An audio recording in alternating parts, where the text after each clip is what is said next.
শান্তশিষ্ট মানুষ, ভদ্র মানুষ। উনি হঠাৎ করে আমাকে বাড়ি দিলেন, আমি চিনতে পারিনি। প্রতারণা। বিচার করলেন, তার পা ভেঙে দাও এবং বলে দিল, যদি কোনোদিন তুমি স্বীকার করতে ইচ্ছা হয় তোমার, তাহলে তুমি ধনুকার তিন নিয়ে যাওয়া, শিকারী হয়ে যাওয়া। সত্য এবং মিথ্যা। কেন আমাদের প্রয়োজন দর্শন? কেন আমাদের প্রয়োজন ভাবার্থ? কেন আমাদের প্রয়োজন লালন দর্শন? এই কারণে আমাদের ভিতরের পরিশুদ্ধির জন্য, ভিতর এবং বাইরে এক হওয়ার জন্য আমাদের লালন দর্শন দরকার। কথা বলেছে আত্ম উপলব্ধি জাগ্রত করার জন্য লালন দর্শন দরকার। কিভাবে? আমি আরেকটা গল্প বললাম। সিংহ মারা গেছে, এক সিংহ জাস্ট বাচ্চা জন্ম দিয়েই মারা গেছে। সেই বাচ্চাকে আর লালন পালন করতে পারে নাই। সে পড়েছে যে মেষের পালকের সাথে, শয়ে শয়ে মেষ পালকের সাথে। সেও বড় হয়, ঘাস খায়। বেড়া ডাকে, সেও বেড়ার মতন উচ্চারণ করতে পারে না, ডাক দিতে পারে না। ভেড়া দৌড় দেয়, সেও বেড়ার সাথে দৌড় দেয়। একদিন এক সিংহ ভেড়ার পালকে, ওই পালকে আক্রমণ করলো। বড় সিংহ দেখে কি, আরে একটা সিংহ দৌড়াচ্ছে ওর সাথে সাথে। তখন সে সিংহকে ডেকে পাশে এনে বলে, এই তুই তো সিংহের বাচ্চা, তুই দৌড়াস কেন? তুই তো ওদেরকে খাবি। কে বলছে আমি সিংহের বাচ্চা? আমি তো সারাদিন জানি ওদের সাথে থাকি, আমি তো ওদের মধ্যে নেই। আমার সাথে আয়। নিয়ে নদীর পরিষ্কার জলের মধ্যে ওকে নামাইছে। নামাই বলে, দেখ তো তোর চেহারা কি। সাথে সাথে সে গর্জন দিয়ে উঠলো।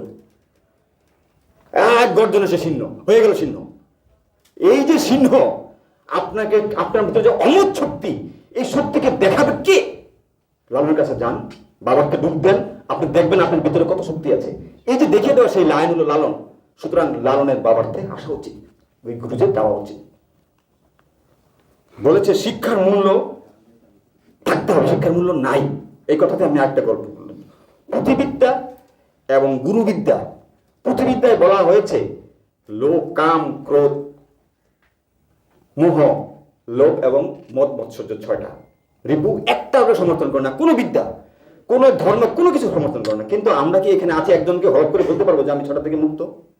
একজনও বলতে পারবে না। কাছে থাকতে পারে, গুরুজি থাকতে পারে, আস্থা অনেক থাকতে পারে, তারা নির্বাণে পৌঁছেছে। কিভাবে বুঝতে হবে সেটা? গুরুবিদ্যার মাধ্যমে। কিভাবে? নির্জনে নির্বাসে থেকে, সাধনার মাধ্যমে। সেই সাধনে অন্তর্দর্শন দেখা যায়, স্রষ্টাকে দেখা যায়, নিজেকে দেখা যায়। চোখ বন্ধ করলে সব দেখা যায়। আপনি নিজে কখনো 2 চোখ দিয়ে, চর্মচক্ষু দিয়ে নিজের চেহারা সম্পূর্ণ অংশ দেখতে পারবেন না, নেভার এভার। কিন্তু আপনি আয়নার সামনে দাঁড়ান, পুরোটা দেখতে পারবেন।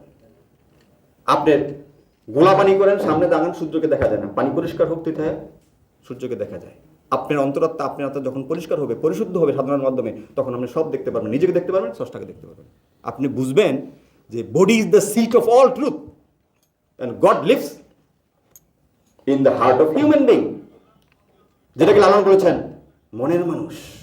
মিলন হবে কত মনের মানুষ শোনে, যেটাকে লালন বলেছেন মনের মানুষ। সাধনা, সাধনা দরকার। সাধনা বলতে কি বুঝি, কেমন সাধনা প্রয়োজন? আমি আরেকটা গল্প বলি। একজন বেশ্যালয়ে যায় প্রতিদিন। বেশ্যার সাথে তার প্রেম হয়ে গেছে, তাকে সাথে থাকতে পারে না। বাবার মৃত্যুবার্ষিকীতে সিন্নি নিয়ে সে দৌড়ে বেশ্যা টলে যাচ্ছে, বেশ্যাকে খাওয়াবে, তার প্রেমিকাকে খাওয়াবে। রাস্তায় বট গাছের তলায় এক যুগী বসে আছে, ধ্যান করছে।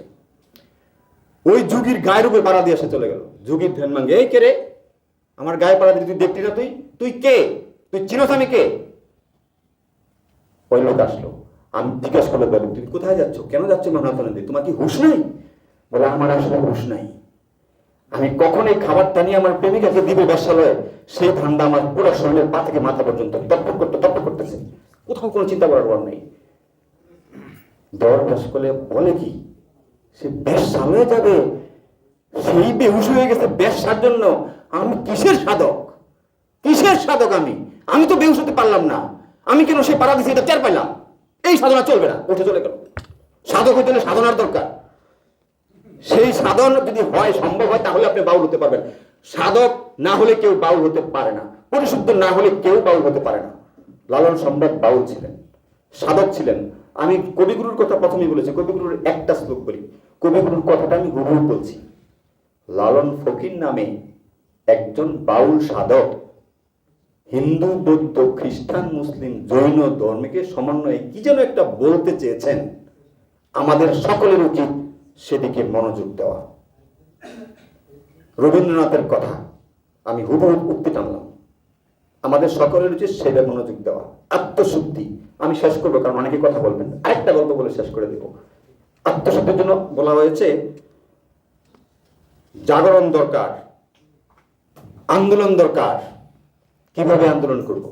এখানে তো সরকার আমাকে সুবিধা দিচ্ছে, এত কিছু দিচ্ছে, সবকিছু করতেছে, প্র্যাকটিস, কাস্টমস, আইন, বিধি, বিধান, রাষ্ট্র, সমাজ, আচার বিচার, ধর্ম, সবকিছু দিয়ে রাখছে, কিছুতেই কিছু হবে না। আমি গল্পটা বলে শেষ করে দেব।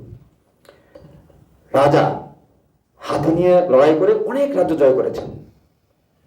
এবার বৃদ্ধ হয়ে গেছেন রাজা, হাতিও বৃদ্ধ হয়ে গেছে। হাঁটতে হাঁটতে যে একবার এক পুকুরের মধ্যে পড়ছে, যেখানে ময়লা কাদা জমে পরিপূর্ণ হয়ে গেছে। সে হাতির পেট পর্যন্ত লেগে গেছে কাদায়, সমস্ত পা নিচে ডুবে গেছে। হাতি চেষ্টা করে উঠতে পারে না। রাজা ডলবিটায় বলল, যে হাতিকে উদ্ধার করে দিতে পারে কিভাবে কোনোভাবে, আমি তাকে অনেক বড় পুরস্কার দেব।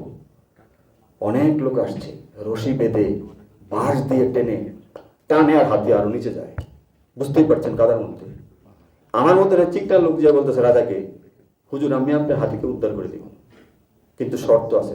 রাজা বলে, তুই যে চাস, যে শর্ত চাস তোকে তাই দিব, আমার হাতিকে উদ্ধার কর। রাজা একটু ভিন্নভাবে মস্কার ভাবে বললো, কারণ ওকে দেখে বললো, ও কি বুদ্ধি, ও কিভাবে হাতিকে উদ্ধার করবে। বলছে, আপনি যখন যুদ্ধ করেছেন 20 বছর আগে, সেই যুদ্ধের যে সাজ, সেই সাজ আপনি পড়বেন তরবারি নিয়ে। রাজা বলছে, ঠিক আছে করবো, আর কি?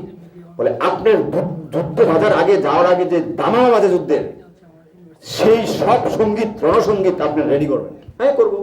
তাহলে আসেন।